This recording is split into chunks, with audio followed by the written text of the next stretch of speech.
eu pré-elaborei para vocês aqui, ó, um, um- uma planilha, né, no Excel, que permite, então, posicionar, calcular esses ângulos θ3 e θ4 a partir de um ângulo de rotação θ2. Ó. Eu coloquei aqui só para poder riscar em cima, tá?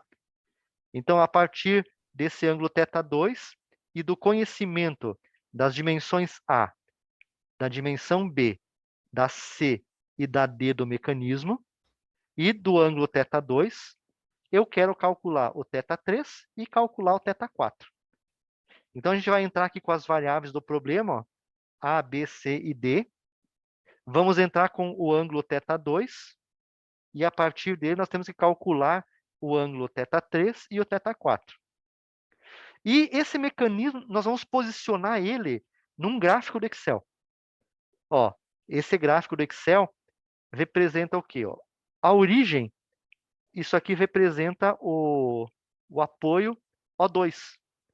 E aqui, ó, eu tenho o apoio O4. O4 e O2. Essa barrinha que eu coloquei aqui, ó, é a barrinha A. Essa aqui é a B, essa aqui é a C e essa aqui é a D. E eu quero calcular essas coordenadas aqui, ó, para cada posição instantânea da peça A, eu quero saber aonde se encontra esse mecanismo. Para cada posição que eu der aqui, θ2, eu quero saber onde se encontra o mecanismo. Então, esses dois arcos representam os pontos de giro da peça do ponto A, o raio RA, e aqui do raio B, da peça C, ó, da peça C.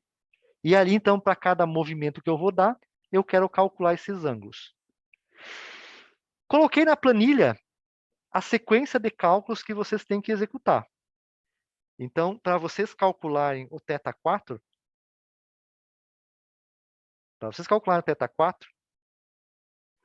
vocês precisam fazer essa sequência de cálculos. Ó.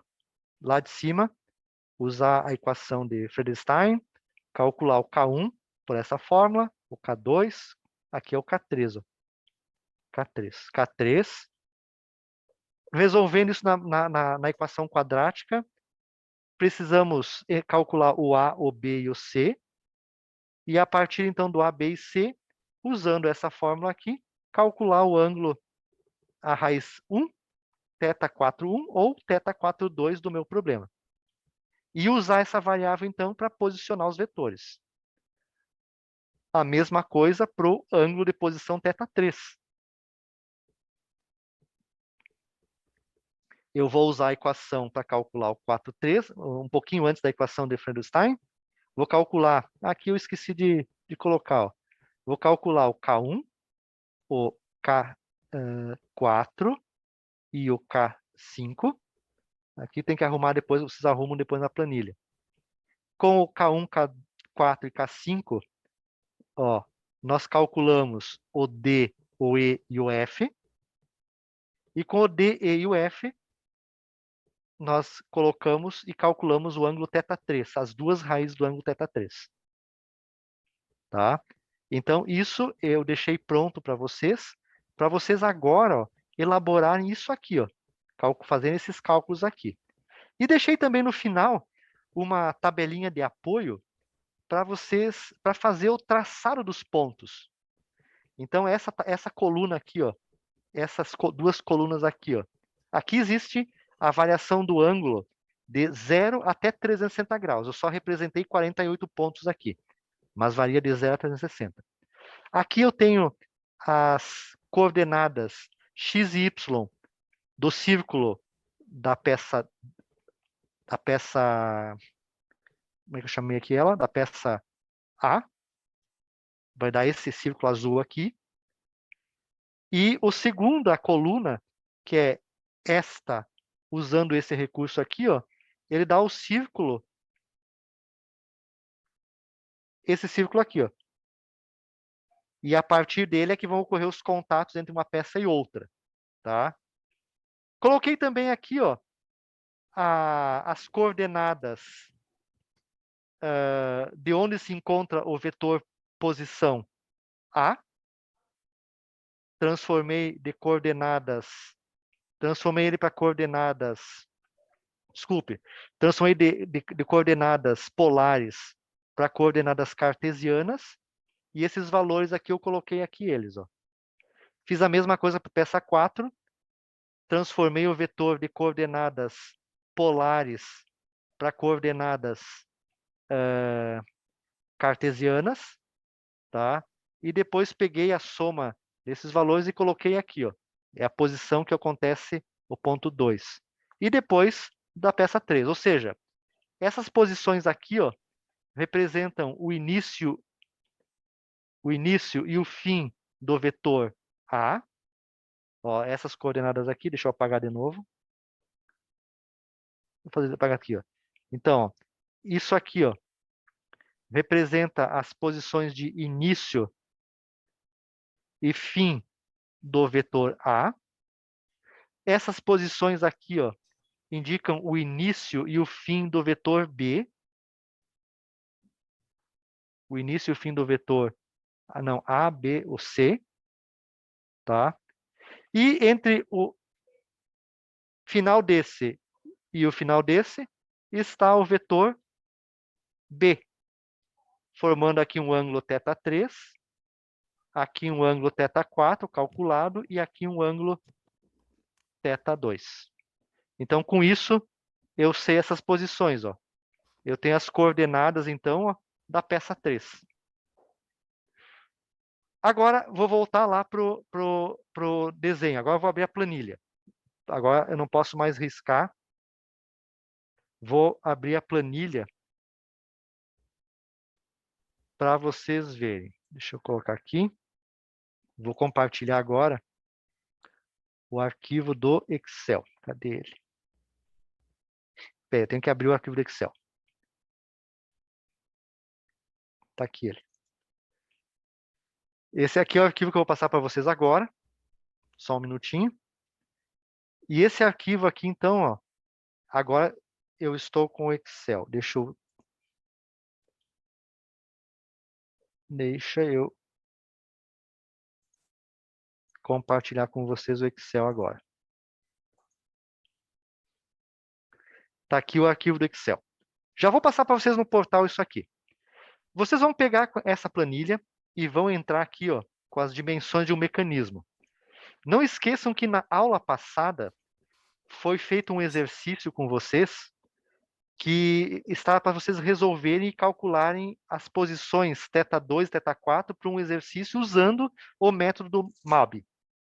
Então, vocês vão pegar aquele exercício que está lá, as dimensões daquele mecanismo, e vão trabalhar no software de vocês, no código de vocês, e vão verificar, né, se aqueles resultados de lá batem com o resultado de vocês. Tá? Então, aqui, vocês vão entrar com aquelas dimensões daquelas peças lá, tá? E vocês vão provocar uma variação do ângulo θ2 aqui, ó. Eu coloquei neste local aqui, ó, eu coloquei uma funçãozinha que altera o ângulo θ2, ó. Cada vez, essa alteração vai de 0 a 360 graus, uma volta completa. Alterando o θ2, altera também ele em radianos, altera em graus e radianos.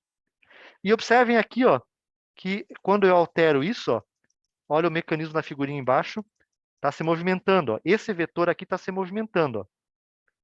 Esse aqui, ó, à medida que eu altero a posição dele, ele está se movimentando. Só que ele está esticando aqui no mecanismo, ó, ele está esticando a peça B, né? Esse aqui não está se movimentando ainda, né? Ó, esse aqui não se movimenta ainda, tá? Esse aí não se movimenta ainda porque a planilha de vocês ainda não calculou o ângulo θ4 e o ângulo θ3. Então, a função de vocês vai ser calcular isso. Quando vocês calcularem, através das equações, o ângulo θ4 e θ3, tá? Vocês vão conseguir, então, movimentar todo o conjunto. Movimentando a peça motora 2, vocês vão movimentar a peça AB, a peça C, e a peça B e a peça C. Tá? Então, esse mecanismo vai se movimentar quando esses cálculos estiverem efetuados. Tá? Então, como é que vocês vão fazer isso? Vocês, então, vão entrar com essas informações do exemplo de vocês aqui, aquele exemplo da aula passada, do MAB, vocês vão entrar com as dimensões daquele mecanismo aqui e com o ângulo de lá e vão fazer comparar os cálculos do Excel de vocês com aqueles cálculos lá. Então, aqui, ó, isso aqui está ligado lá em cima, e essa célula também está ligada lá em cima, não alteram ela. O que eles vão fazer? A partir daqui, ó, vocês começam a resolver os problemas. Ó. O K1 é o D sobre A. Então, aqui, ó, essa variável ela vai ser igual ao D dividido pelo A. Dividido pelo A. Tá aí o K1, ó, 2. K2, D sobre C. Isso aqui é igual ao D dividido por C. Tá aí o K2, o K1. Aqui, aliás, aqui é o K2 agora. Aqui é o K2. Tem que mudar aqui depois na equação. K2. O K3, que é essa variável aqui, ó, é tudo isso aqui, ó. Aí vocês vão calcular essa variável aqui. Com essas equações aqui, vão calcular o A, o B e o C, ligando com o cosseno de θ2. Com esses resultados A, B e C, vocês vão calcular estas raízes aqui, ó. A positiva e a negativa, usando o termo positivo e negativo. Vão calcular os resultados aqui, ó. E ele vai transformar também para graus. O Excel é mais fácil trabalhar em radianos, né? Então, vocês usam esse ângulo aqui, ó, em radianos, certo? E fica mais fácil de trabalhar ele no Excel, nas fórmulas do Excel. Vamos fazer a mesma coisa para o θ2, para o θ3 agora. Usando a equação, essa equação aqui, vão calcular agora o K1, o K4 e o K5. K5. Com esses valores, vão calcular o valor D4 e F e resolver essa equação aqui, ó, calcular as duas raízes. Com esses valores de θ3 e θ4, eles vão ser todos variáveis, vocês vão pegar esses valores de θ3 e 4 e vão associar com essa célula aqui, ó, o θ4. Vocês vão associar com essa fórmula. Essa célula aqui, vocês vão associar ela com a resolução do θ4 aqui, ó. E o θ3 que está embaixo, ó, o θ3, está aqui ele, ó. Aqui é o 4, aqui, ó. O θ3, aqui. Aqui, ó. A peça 2. Vamos usar o θ4 aqui, ó. Com esse θ4, só o θ4 é suficiente. Vocês vão estar resolvendo, então, o sistema. Vão calcular o θ3, ó, e vão calcular as coordenadas. Então, aqui não precisa mexer em nada, ó. Só precisa ligar essa célula aqui com a solução do θ4. E aí, então, quando vocês movimentarem o mecanismo aqui em cima, ó, quando vocês movimentarem ele aqui em cima, essa peça B vai se movimentar também. Ela vai ter essas coordenadas aqui, esse ponto e esse. E a peça 4 também vai se movimentar. Todas vão girar. Em algum momento, quando vocês aplicarem um deslocamento aqui, θ2, pode ser que os cálculos vão para uma raiz de um número negativo. Então, vai sumir essas barrinhas aqui, e naquela posição que vocês definiram lá, não tem solução. O mecanismo não pode ir naquela posição θ2 que vocês definiram. Então, vai dar aqueles erros de cálculo de θ4, é porque o mecanismo não suporta aquela posição, ele trava em algum momento. Tá? Então, o trabalho de vocês de hoje é finalizar isso e validar essa planilha, principalmente validar essa planilha com aquele resultado do problema do MAB, que está nos slides da última aula. Tá? Então, assim, ó, eu vou pegar essa planilha e vou disponibilizar para vocês. Tá? Deixa eu não salvar.